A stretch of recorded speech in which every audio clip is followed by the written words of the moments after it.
Good afternoon and happy Sunday, YouTube. Welcome to Sunrise to Sunset Farm channel. Part 5 of our chick video series. I want to give you guys an update on how these guys are progressing, how they're growing, how they're loving the coop, all the above. They're growing like weeds. Obviously, they're learning how to use their perches real good. They've been out here for a little over a week now. Really getting used to their environment. They're loving it out here. As you can see, they're growing good. Everybody's growing by leaps and bounds. I've still got their brooder plate out here, their heat source. I'm going to leave that out here just until, once we get into the springtime frame where the temperatures are routinely above freezing, I'll pull that out of here, but I'm going to leave it for now. I also wanted to show you guys that, yes, indeed, I got rid of the little red ones, the little red waters and feeders. They're great for the brooder box itself, but once you pull them out of the box and bring them out here into the coop, they just want to knock them over constantly. So I've got the blue ones with the legs. That blue one right there, that blue water, I actually pulled from over here. And we now have two blue waters that are 2 gallons apiece over in the big girls section. Got a couple of them scratching around right now. So I pulled that gallon one, pulled that over here, bought another 2 gallon one from the feed supply house, bought a blue feeder from the feed supply house. And just in case, just so you guys know, I've tried several feeders now, and this is definitely the best one so far that I've been able to, that I've used that they don't spoil any feed with. Because of the shape of that feeder, because this part right here on the bottom where the actual feed comes out is flat, they really can't get their beak in there and sort feed and push it on the ground and then spoil it. This is what I found is the best feeder so far is with that design right there. They get in there and they do minimal damage as far as making a mess. Here, I'll show you on this side, Producer's Pride. You can get that at Tractor Supply. You can get it at your local feed supply house, wherever you want to go. I think that's in the $20 range, somewhere in there. That right there holds like 8.5 or 9 pounds of feed or something like that. Like I said, that's the best feeder I've found so far, design-wise, where they won't spill and won't, like I said, get in there and sort through the feed and make a mess of it. So that's a really good one.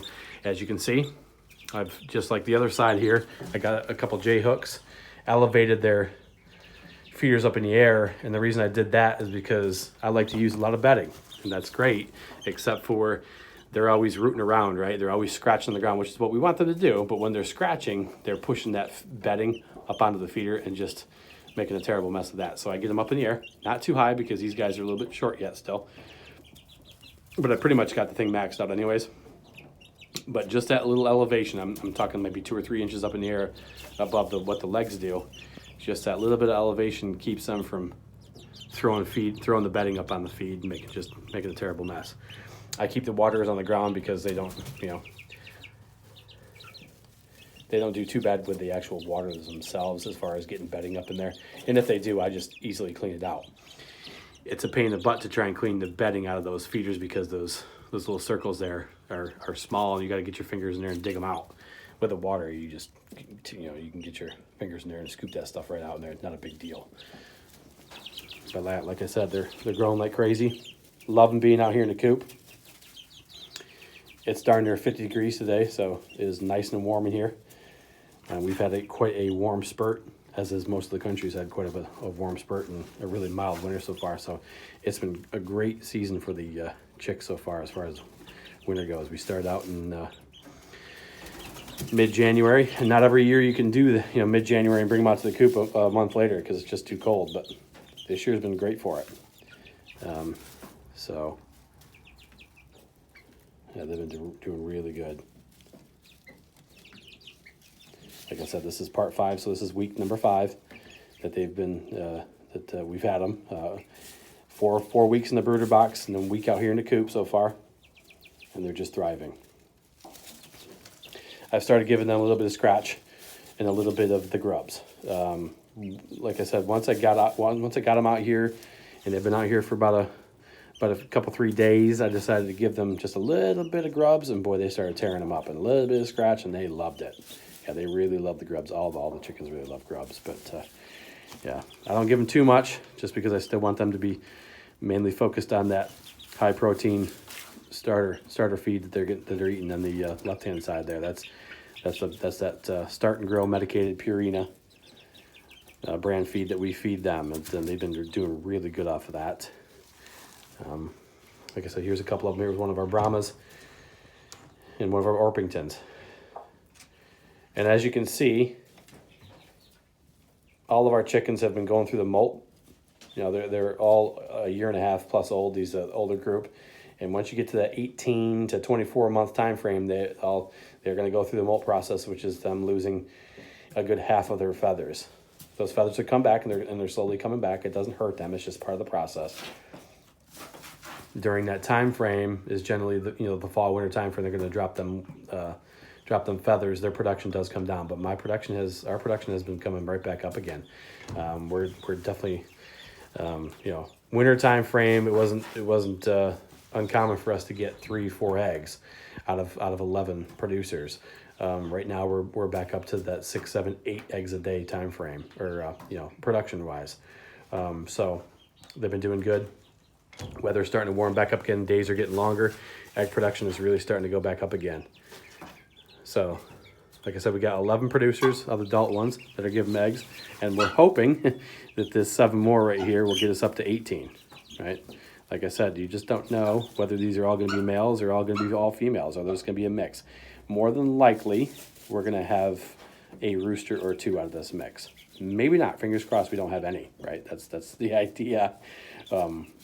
But yeah, like I said, right now we're doing good. We're getting 6, 7, 8 eggs a day, so that's good for us and a couple of our customers. So the idea is to get this group right here into the rest of the flock, and by mid to late May, they'll be dropping eggs as well. So that gives us 7 more. That gets us up to, hopefully, like I said, hopefully up to 18.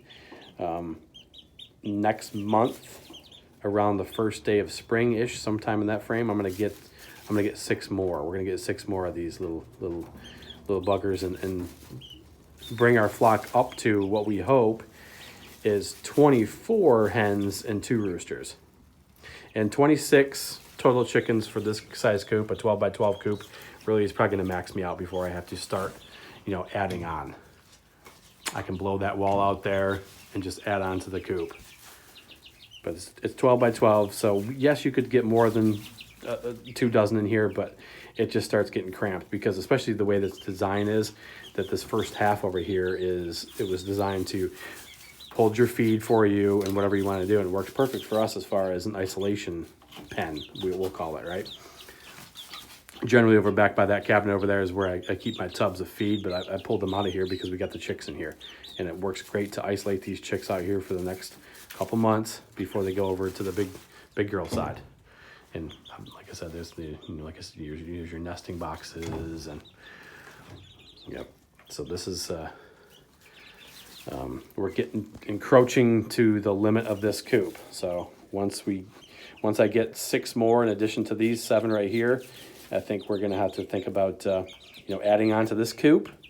Like I said, blowing out that wall, going out that way with it, or just building a brand new coop altogether and just keeping this the way it is. We'll decide that once we get to that part. But yeah, like I said, happy Sunday. Enjoy the day. It's a beautiful day outside. Hopefully it's a beautiful day in your neck of the woods. If not, we're getting closer and closer to spring, so it's getting there. I don't want to ramble too much, but I did want to give you guys an update on how the chicks are doing. Update on what we're doing for our waters and feeders now that we got rid of the little red ones, and they seem to be doing really good.